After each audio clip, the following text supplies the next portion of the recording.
My name is Mikhail Gayko. Nice to meet you. I'll be honest, I just recently arrived in Buenos Aires and I hope to stay for a long time. We have many far-reaching plans related to this country and this continent, and we study history. I used to say that I was involved in alternative history, but lately, due to the total mess this topic has become on the internet, I had to take a step aside and to distance myself from all those ideas that we used to promote in one way or another. I've been involved in this topic for 20 years now, for a very long time, even back when this topic was about 5 years away from being born. And I believe the birth of this topic has already happened.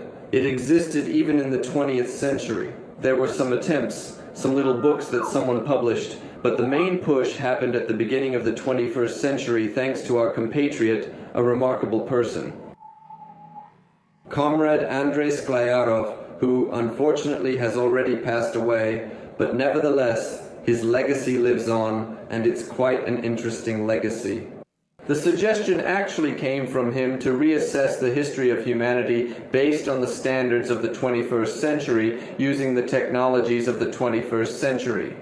Because haven't we, as humanity, acted too rashly by entrusting the formation of all this science, so to speak, to our ancestors, those distant midshipmen who still had the fires of the Inquisition burning behind them? From the perspective of the 21st century, we now understand that people back then were not yet that smart, educated, or developed.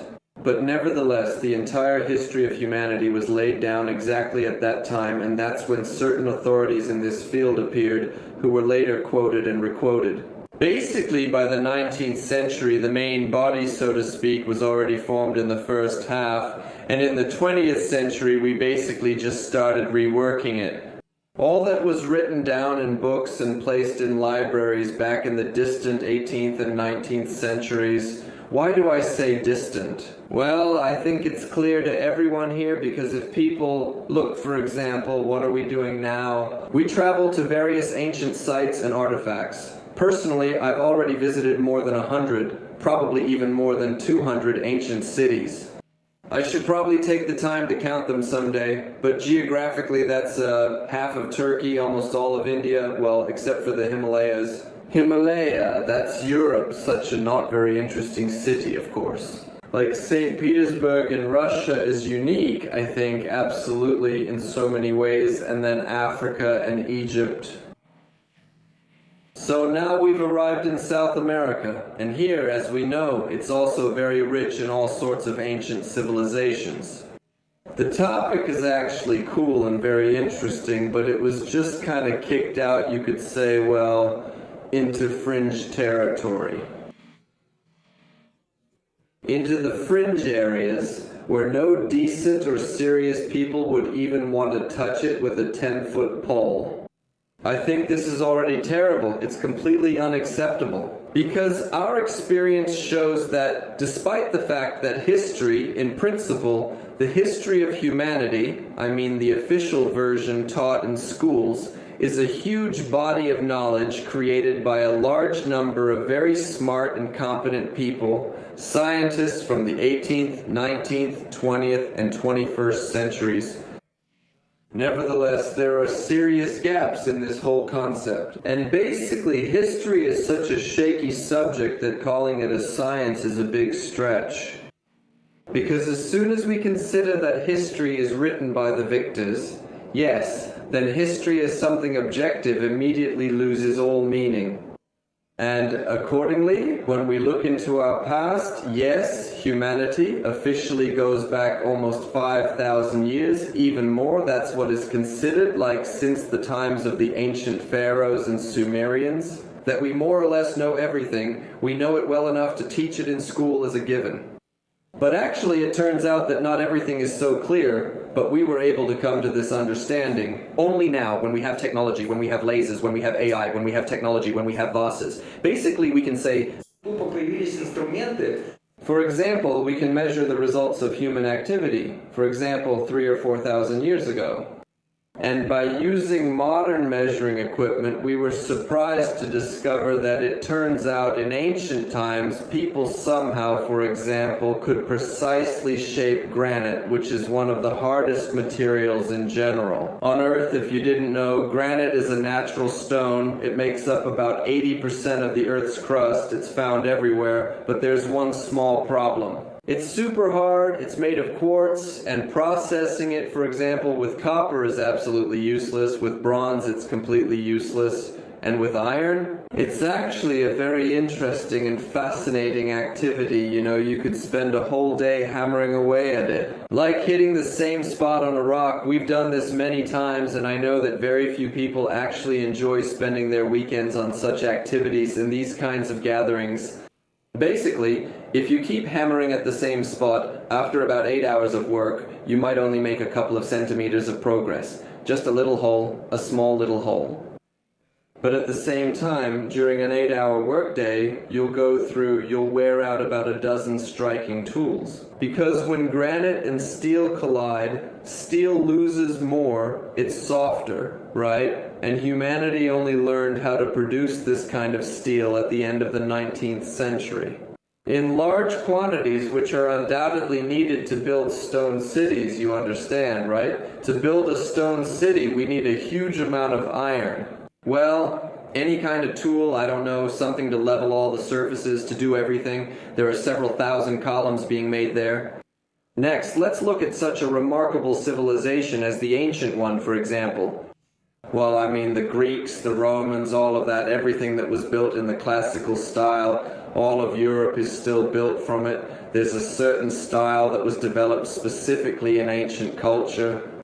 I don't call it ancient Roman culture because personally I have deep doubts that this culture is really ancient Roman. I'm glad that it's ancient Roman. I've just seen a lot of these ancient ruins.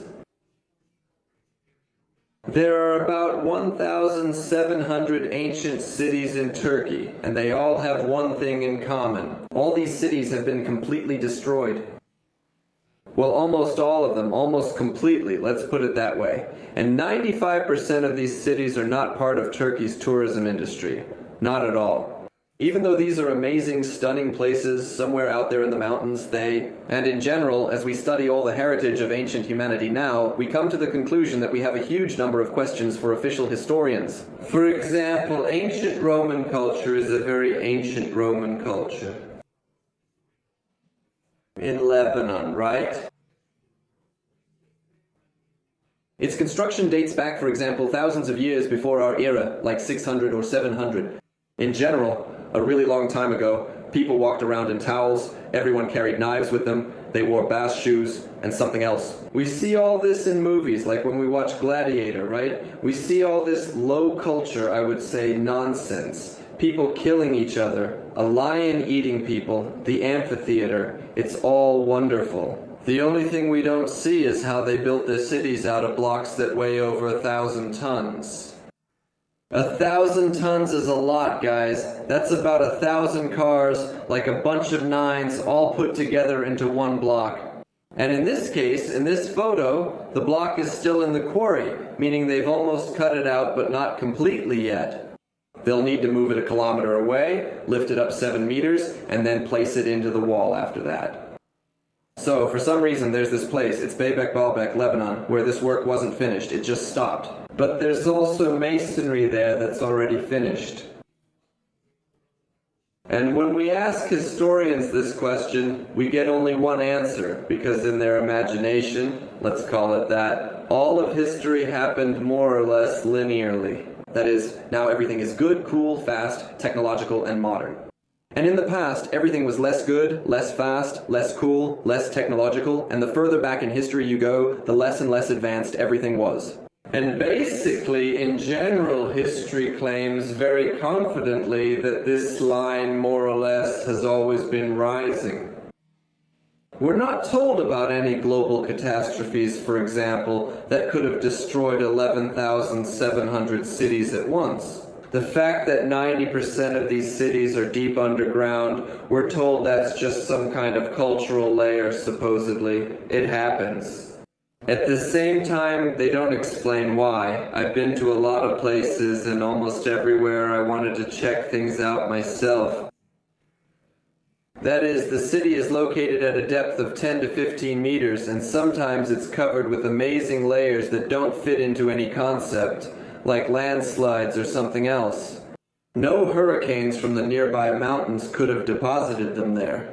The tiles crunch underfoot in large quantities, so we understand that they've been lying there for a long time. These are ancient tiles, all dated to some incredible thousands of years ago, so the cultural layer doesn't apply here. Or somehow the tiles make their way out through it. In general, that's just one of the minor questions. This is also in Baalbek, where they installed the most powerful cranes in German liquor. That's exactly how many are needed to lift this stone off the ground. It still needs to be carried later. If you drag it for a kilometer here, in some places you must drag it for 1,000 kilometers.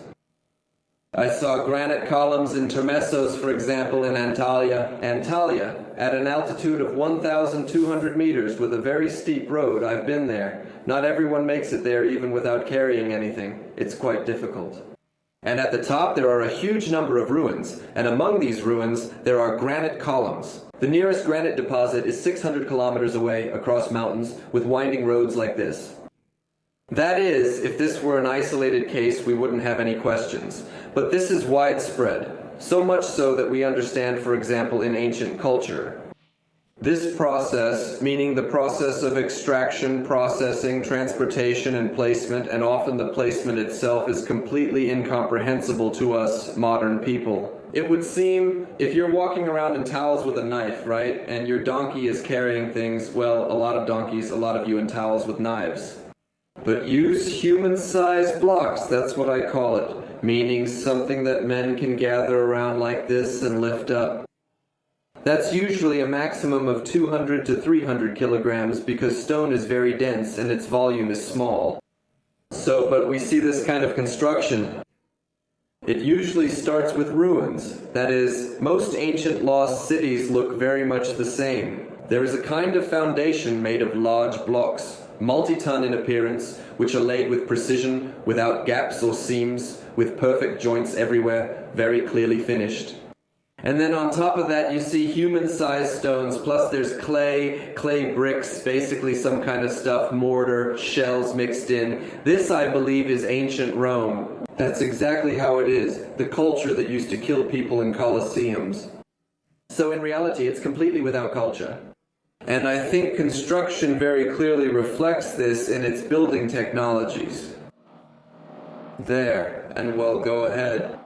Do you think that Roman culture is a secondary culture, that it's somehow ancient? If we go into terminology, I believe that what we call ancient Rome was actually a culture of restoration. So, for example, the Colosseum, it's huge, impressive, but it's mostly made of brick, the Colosseum, for the most part. And yes, Misha, this is a point for discussion. Yes. Yes, of course, I like it when people call me out, when people interrupt me. Yes. We just have the biggest difference. These are objects we find, the creation of which in ancient times we consider absolutely impossible. And it is these objects that attract attention. How could something like this be possible? Some kind of legacy of those civilizations and cultures that, for one reason or another, did not make it into our line of history. Let's put it mildly, yes. Yes, that's what happened. What we didn't hear in our game, in the club, in sports, in the game, that it's impossible. But, like with the man, when even the stone returned to what we had in St. Petersburg itself, the stone that was built there, then it returns. They dragged it from Finland, from the original St. Petersburg. Yes, it even took a voice. But guys, really, they showed it, they tried to do it in the water, of course, but at that time they didn't respond and didn't make a decision. For some reason of their own, how to improve it and give it and bring it to Petersburg. For example, they improved it in Finland, in Petersburg. Checklist. Identify main ideas, remove repetition, condense complex phrasing, retain context and perspective, preserve proper nouns. If Petersburg's people hadn't started this way, it wouldn't have improved in our homeland. Still, history shows that with human effort, there are many challenges and recurring efforts. And he. Well, Petersburg. Well, you can see it's 2004. Das ist nicht mehr mein Leben. To be honest, Petersburg is the cornerstone. It's exactly that city that, for me personally, clearly shows that history is not a science, but just lies layered on top of lies, layered on top of lies. And the story about transporting the right stone is just one of the types of these lies. The second type, there was a character, Augustus Montferrand. I can't say for sure, friends. You know, our topic is so hypothetical that any statements seem to be viewed negatively, but there is every reason to just make claims, to be suspicious. Comrade Montferrand, for example, who is even called an architect and is credited with building almost all the coolest sites in St. Petersburg, like St. Isaac's Cathedral and the Alexander Column. Basically, all the most complex, the most polished, the most granite things are attributed specifically to him, but I think this person was just an artist who tried to somehow draw his fantasy about how these processes happened. Because I have evidence, for example, I have proof that there are over 40 pages in the album drawn by Montferrand dedicated to the construction of St. Isaac's Cathedral. And you would think, damn, it's been 100 or 150 years, but we should know everything. There should be tons of documentation about this cathedral, because here it is, it's still standing perfectly. And we should know everything perfectly. Who built it, how, when, with what, and why. Everyone should know. But what do we actually know? We have an album with 40 drawings by Comrade Montferrand, and what's drawn there is, well, some kind of nonsense, really. There's a drawing of the column of St. Isaac's Cathedral lying in a quarry, with 40 dwarfs standing on it with axes striking sparks. At the same time we look at the column is polished like a mirror. Like a mirror. So, when you approach St. Isaac's Cathedral, there's no big difference between, for example, the surface of this TV and the surface of a granite column that's 20 meters tall and weighs 116 tons. And in the reflection of a turned-off TV, a window, glass, anything at all. And in the column, the quality of that reflection will be the same. So, in St. Petersburg, the columns of St. Isaac's Cathedral perfectly reflect the whole city. Lines, wires, all of that. And the coolest thing is that when you try to move, to change the angle, the point of view, yes, we realize that any of these mirror-polished surfaces, if they have even the slightest geometric defect, that defect will immediately be visible in the reflection very clearly. The whole image will get distorted, and you'll start to see some kind of funhouse mirrors. You understand what I'm talking about, right?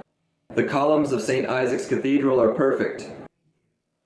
This artifact, for example, is made from the earliest Egypt. The very first pharaohs from the second dynasty or so found a stone artifact like this in a burial. They don't know what it is. They say it's some kind of ritual vase. But the thing is, this thing is made of stone, natural stone. And the process of making it itself is incredibly complicated. So even if we imagine, for example, that this was made by hand, polished to some fractions of a millimeter, and other stones were also polished,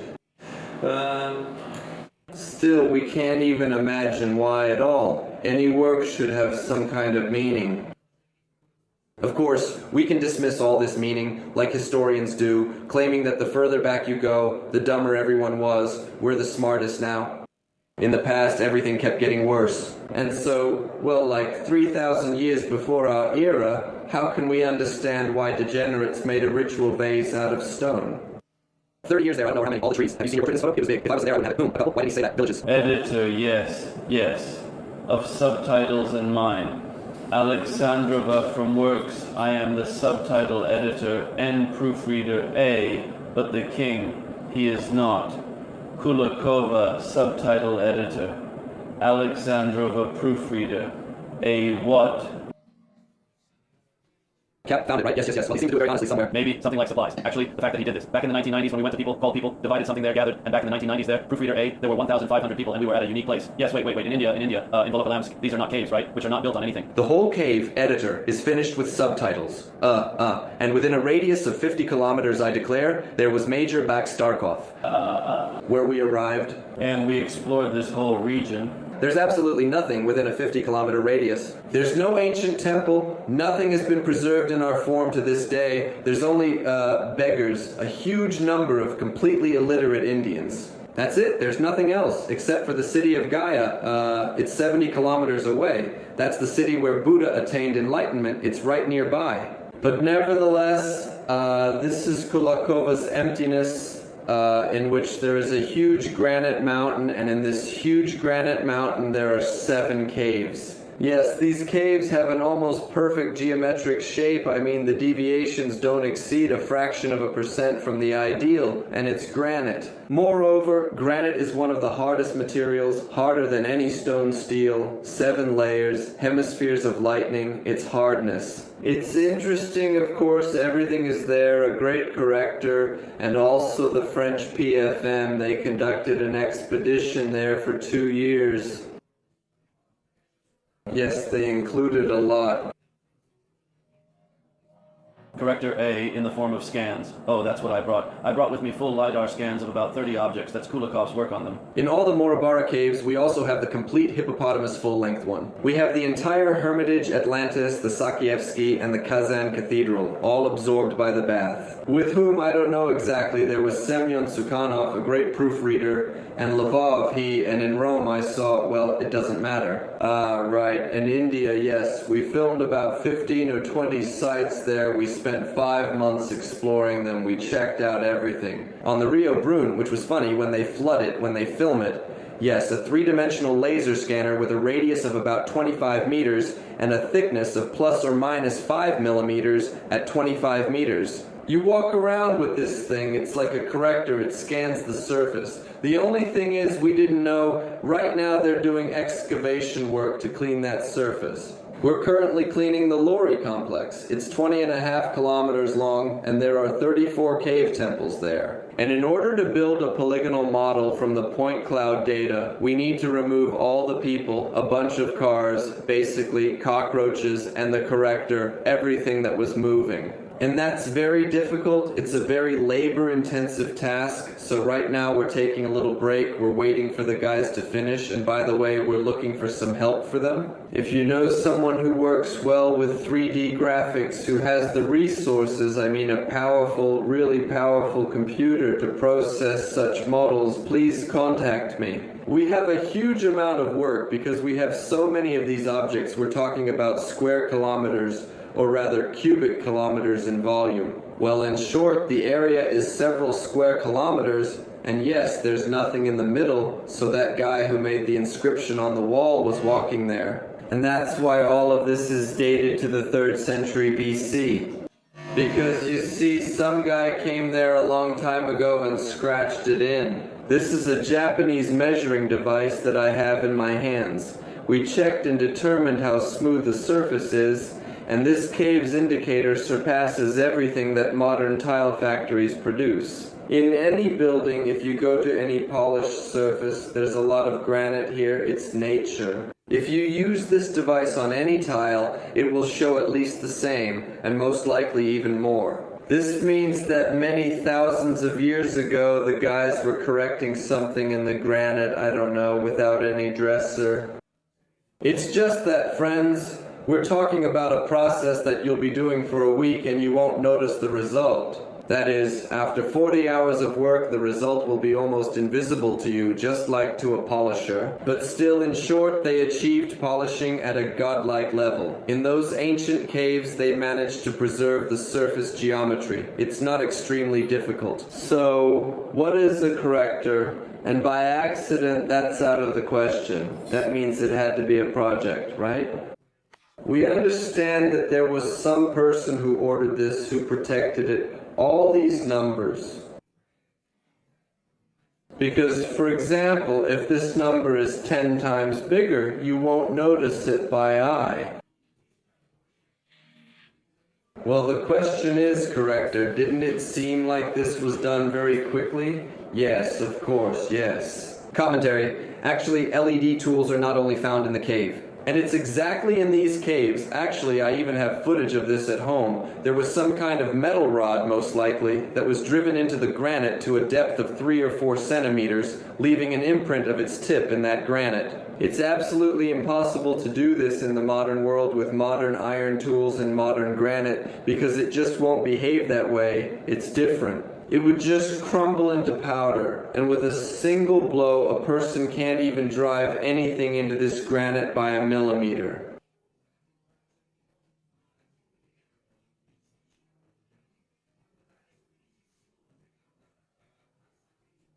We tried to increase the force, for example, corrector A. On the third strike, the sledgehammer breaks. An iron sledgehammer. Sorry, that's just something in theory, but in practice. With time, it just turns into a spear. Okay. Purely theoretically, yes. Can you imagine about 300 or 500 years ago, granite had Kulakov correct its appearance, and in this A. Kulakova, I'm the corrector. Theoretically, it turns out that back then, people could have used corrector A.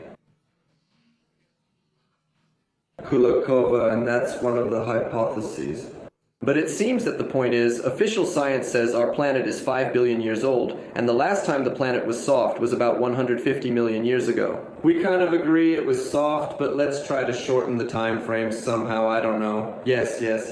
I mean, we need to reduce the numerator and denominator, cross something out, do some simplifying. At the same time, this inscription of King Ashoka is 2,500 years old, and all Indians firmly believe in it.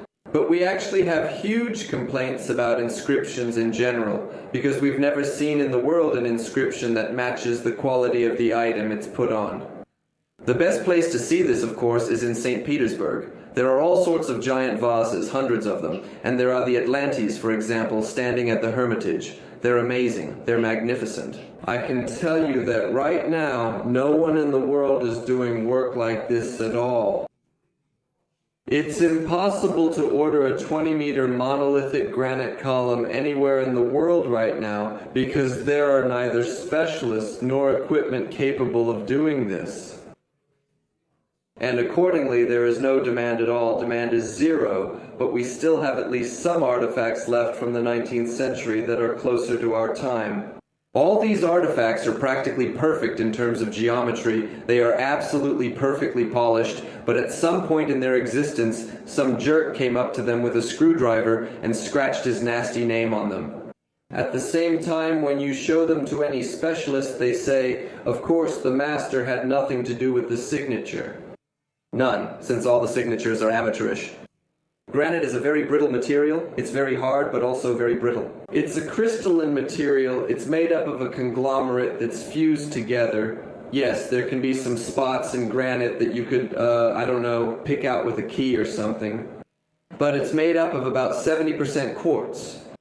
That's it. And that's why working with it by hand is incredibly difficult. And now we're going to move on. In short, there are no original inscriptions in the world at all.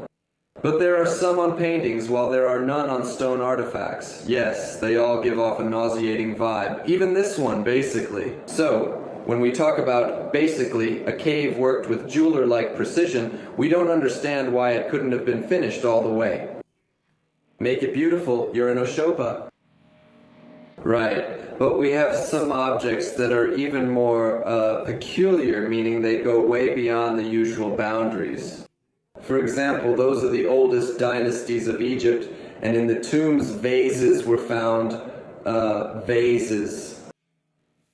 Our colleagues, the Americans, worked on this. The Uncharted Documents channel, I don't know what it's called. I remember how my dad took that coach away from me right before my eyes. And there's one who's not fat, but lazy. I saw his eyes, it was X, they had him recently. They do it in the area. Well, and on their hands, Engel Casson and Dr. Stepan. Really? I wouldn't have taught at the post office, so I won't take them. You work with Ben and Ansher, but that might not be what Uncharted is really about. Or with? Yeah.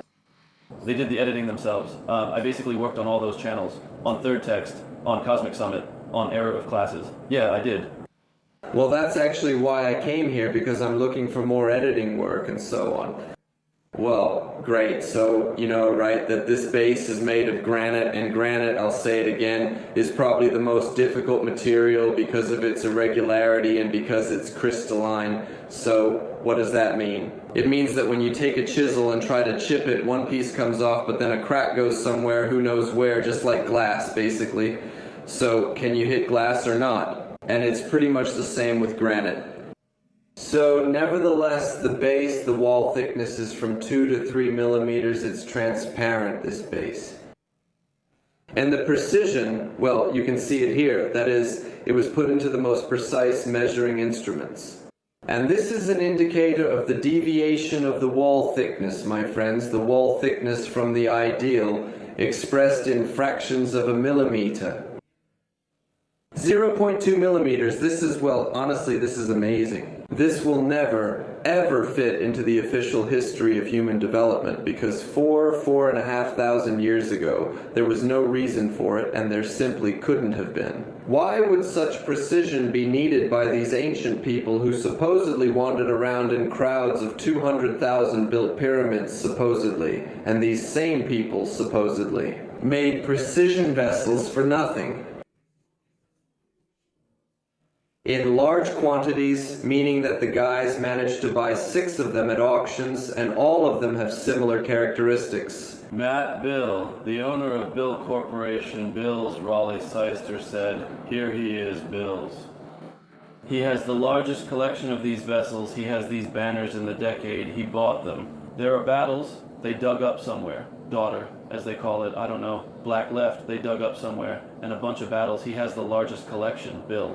Oh, was he standing on the courthouse? Yes. He shouldn't have been dug up. He was among those vessels. He knows that he believes in legs. Himself not in a strange way. He doesn't read anymore because he bought almost everything in this boredom. And damn, nothing changes. Honestly, he doesn't just sit and laugh, on purpose. The only difference is one is 5,000 years old, and the other was made by the Chinese, probably out of snot since they had stones.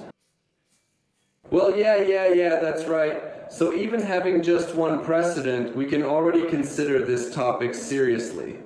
I can already tell you that this topic is really viral, and it's going to strongly capture people's minds now. All the nastiest intelligence agencies in the world will manipulate this topic, just as they've been doing for many years. I don't know if you know this or not, but almost everything traces back to the secretaries of the Chancellery of the Russian Empire. Conspiracy theories on the planet, especially about Jews, why these Jews, that was number one basically in Tsarist Russia. They did this at the state level, and someone else continued after them. I'm not Jewish, but I feel bad for them.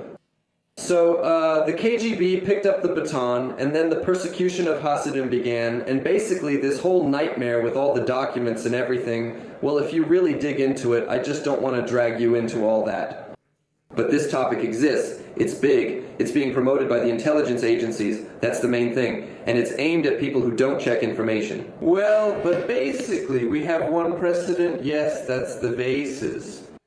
I can give dozens more examples, but I'll need time for that. Come visit, I wanted to show you something else. This is a very interesting topic right now, in my opinion. So, we assume that only civilizations were possible in history, but what if there were also some fields, some contacts present? And at the same time, when we hear the word reptiloids, yes, our adequacy meter immediately goes off the charts. It drops both for the judge and for the person who says the word reptiloid. They did it harder, and preferably to break his speech apparatus. Crush it as much as possible. Well, Parade Makel for you for real. Nonetheless, friends, the reptiloid is in front of us, you, and I also beat up everyone who says that word. But these 2 specimens, or 3 or even 5 I think anyway, a whole group was found in Peru and taken to Mexico. And all of this also started with reptiloids, they say, come on anyway, you guys. And then from St. Petersburg State University, they flew to that guy, someone there believed him for a moment, just a bit, said, well, okay, let's take a look. And our deans arrived, heads of departments basically, maxillofacial surgeons, a whole group of pretty prominent specialists. And they did an MRI and all the x-rays and basically ran a full analysis of those bodies.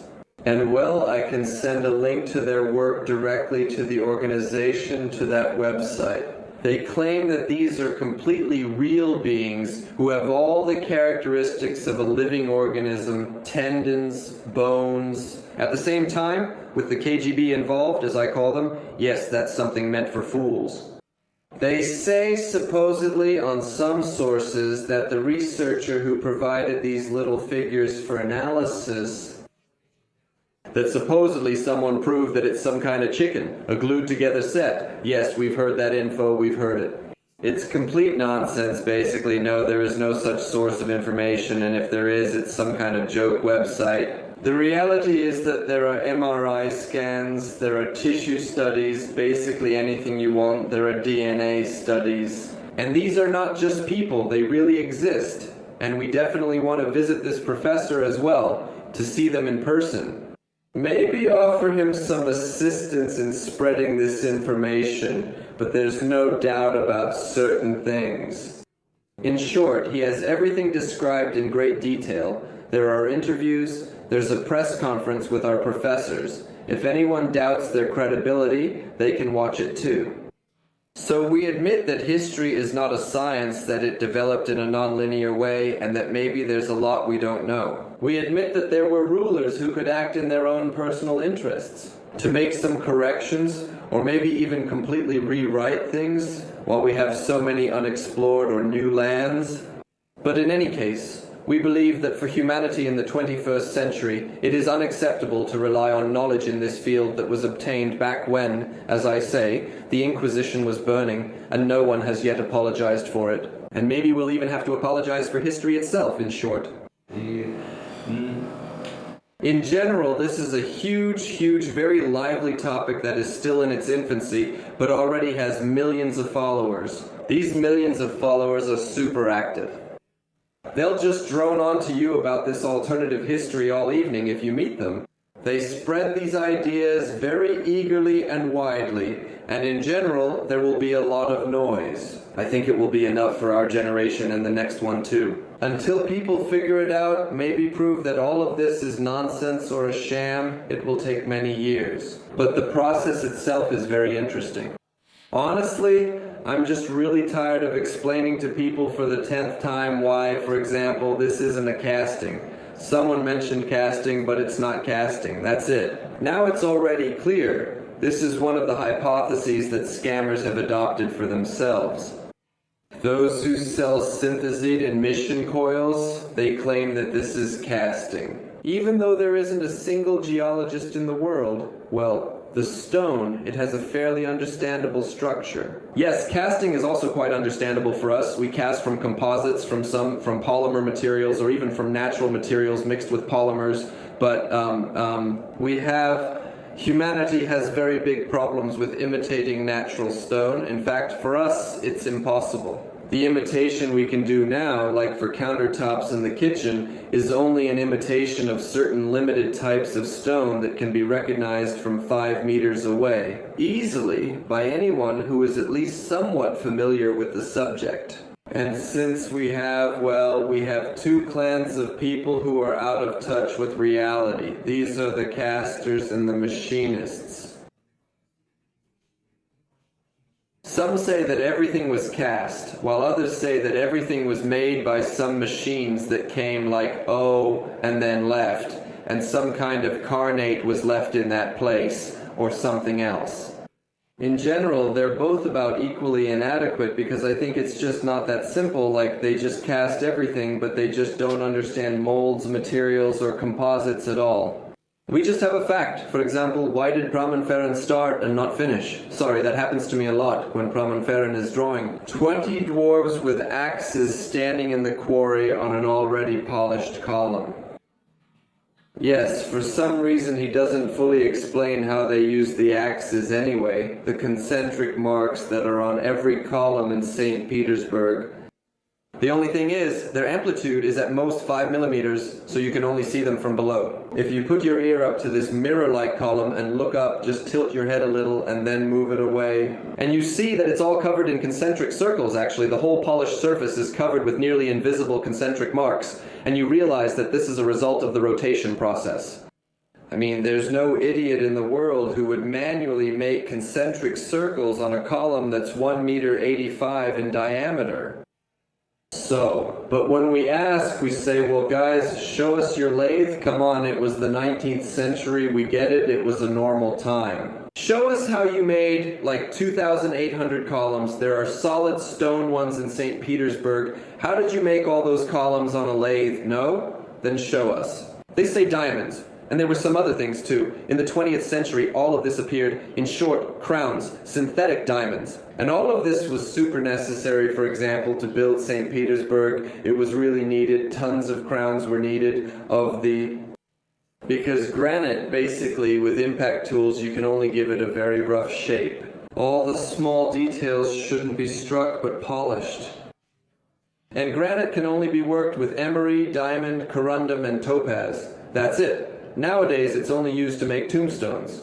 A tombstone is a pretty primitive thing. Nobody makes any complex parts nowadays. The only thing we found in Egypt were these small ones. They're sold as souvenirs for $400. I bargained with him for half an hour. He began at around 2,000.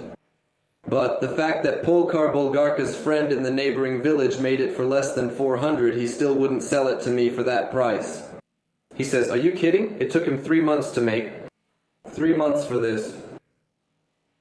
I said, "Since your stand is here and you're a good guy, these are the minimums." How much? All the money in the world. And... Roniki Akashi. It's about civilization or history. Akashi. Roniki Akashi. We read about ancient Lemuria and Atlantis civilization, Kutstein, and I think yesterday you also mentioned Arislade, the chief.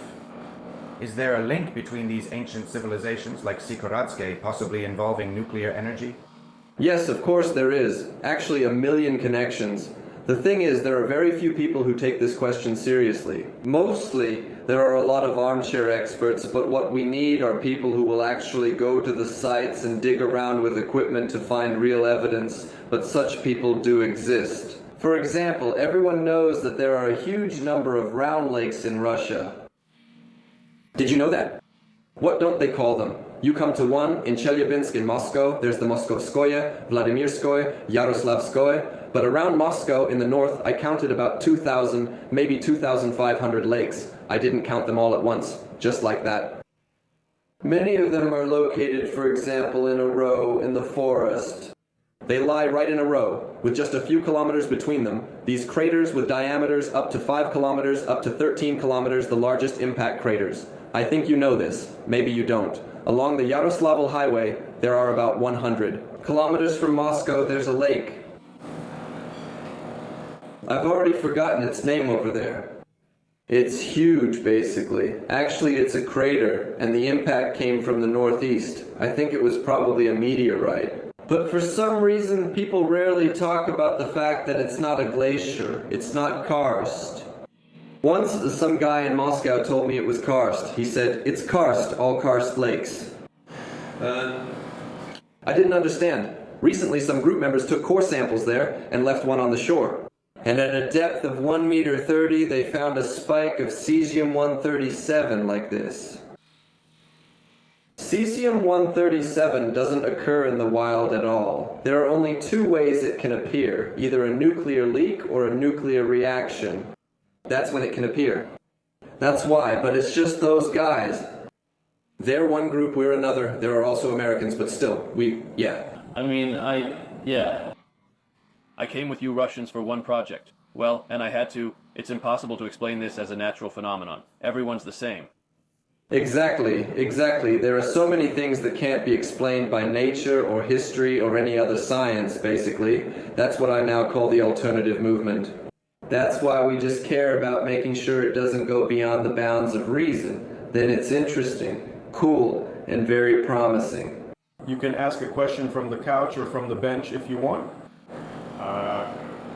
It's a really interesting topic, actually. The way you're breaking it down as you talk about it, I sometimes get goosebumps. My friends from the community get excited because I like to dig into things like this in my free time. I have the following question. If someone follows the principle of 33x minus 4, meaning we have a certain understanding that there's a lot we don't know. Yes, and here we have a big temptation like them, not to understand, is magnificent parents. Yes. But why? I even read some studies on this topic. That supposedly people will never be able to get answers to such existential questions of humanity, and only artificial intelligence, which is free from delusion and bias, can get them. Here it lives. Here. And waiting for the right question. Yes, my next question is, what if you assume if we get hung up on some unclear points, for example, how did such high-quality columns appear? Where did such a large one appear at their assembly? Yes. Why, in fact, do we not find confirmation that, for example, with such a huge number of underground cities, stadiums, and so on, there is such a small number or even absence of, I don't know, production facilities? Oh, yes. I agree. And some kind of arguments that with such a large number of mysteries, there should just be a huge amount of them everywhere. That is, they should literally be sticking out everywhere. That is, hypothetically, if it's some kind of dimensional weapon, then there should be some anomalous, supplies of food compared to uranium reserves. I totally agree. For any topic, you need a whole bunch of spare stuff as well. These uranium enrichment plants, for example, have been discussed for many years already. And these are by no means simple things. These are things that have developed massive infrastructure around them. And even if we level everything there to the ground with missile strikes right now, in thousands of years, you could still find some evidence, because it was there. Well, all right, yes. I completely understand the question. I'm also very interested in this. But the first thing that interests me about it is, where are all the hand tools? Let me tell you. How many museums, for example, in Turkey, can show you an ordinary iron hoe? What's it called? I forgot the name with the serrated edge. Of course I know it. Troyanka, damn it, Troyanka. How many museums? One. In Antalya, in Istanbul, there isn't any. At the same time, when you ask people, they say, yes, of course, we are somewhere in... Another question about what I wrote, yes, to be continued. Basically, it's the same thing about Antalya. Who is that? And in the art. In the sarcophagus, everything is just like in LMPR. Everyone rushed. How much do you see it? They say they're empty, yes. The way we take text seriously, we find some old manuscript and think, oh, this is a source of information. It's all nonsense, really. They could have lied, made mistakes, or even deliberately misled.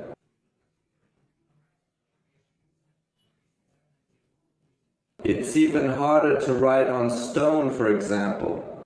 Here you really need to show some skill. Any mistakes will be obvious right away, somewhere there. If you've never carved on stone before, it's better not to start. It won't work out. But it's even harder to create works of art and build buildings. That's actually the most difficult thing you can do in the world. That's why we try to focus on exactly that. Question. And with the rollers, with the political model, how many of these tools should there be? By the way. Yes, of course, we built it. We were chiseling as fast as we could. There were 6 guys. We did 5 minutes each because your joints can't take it any longer when you're working with stone. Well, and even 5 minutes is a lot now. A well-trained person can chisel for 5 minutes, as long as he's really well-trained. Normally, it's 2 minutes. Anyone can do that. And we calculated how many grams of material we chiseled out during all that time. By weight, we weighed it. We have models, yes, we build them depending on the type of stone. How many of these things should there be? There had to be a certain number of items, roughly. Yes and no, did there have to be these picks? An absurd number. There should be way more of them than, for example, ancient weapons or any other objects. There should be tools, the ones used to build the main houses, cities, or whatever else, but they're not there. You open the inventories and they're not there. They just don't find them. Yes, all of this leaves traces that can be detected with the same spectral analysis using electron microscopes.